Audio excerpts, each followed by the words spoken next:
નમસ્તે મિત્રો, આપનું સ્વાગત છે યુટ્યુબ ચેનલ ગ્લિમ ઓફ ગોડમાં। આજે આપણે મહર્ષિ વેદવ્યાસજીએ શા માટે શ્રીમદ ભાગવત લખ્યું તે જોઈશું। તે પહેલાં આપણે જોઈએ કે મહર્ષિ વેદવ્યાસ કોણ હતા। મહર્ષિ વેદવ્યાસ એ પરાશર મુનિ અને સત્યવતીના પુત્ર માનવામાં આવે છે।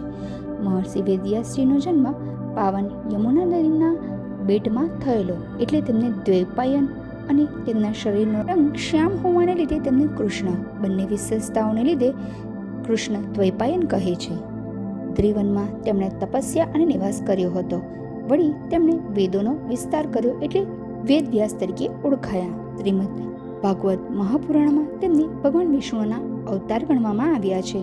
વેદવ્યાસજીને અમર માનવામાં આવ્યા છે। બાળકના જન્મદિને આશીર્વાદ આપવા 7 ચિરંજીવીઓ અશ્વત્થામા, બલિરાજા, વ્યાસ, હનુમાન, વિભીષણ, કૃપાચાર્ય, પરશુરામને યાદ કરવામાં આવે છે। તેમાં પણ ભગવાન વેદવ્યાસજીનો સમાવેશ થાય છે।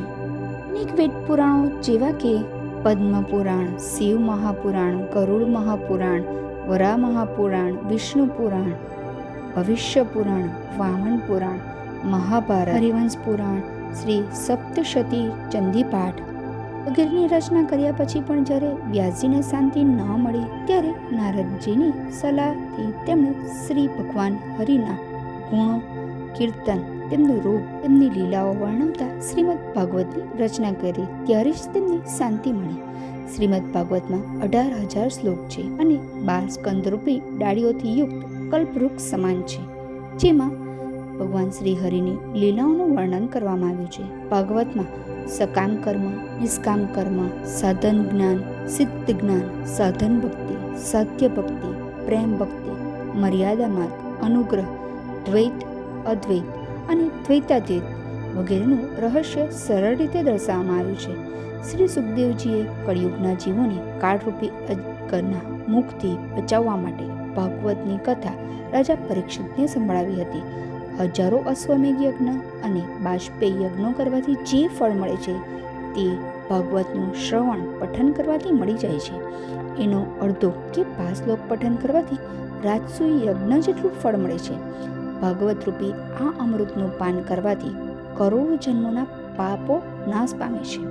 જે ફળ તપસ્યા, યોગ અને સમાધિથી નથી મળતું તે ભાગવતનું કીર્તન કરવાથી મળી જાય છે। ભાગવતનું કથામૃત મનુષ્યના જન્મ મૃત્યુના ભયને દૂર કરી તેનામાં ભક્તિ વધારે છે અને અંતે મનુષ્યને મુક્તિ આપે છે।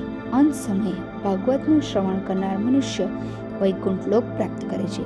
આ શ્રીમદ ભાગવત વક્તા, શ્રોતા, ઉપદેશક, અનુમોદક અને સહાયક સૌને ભક્તિ, ભોગ અને મોક્ષ આપનાર છે।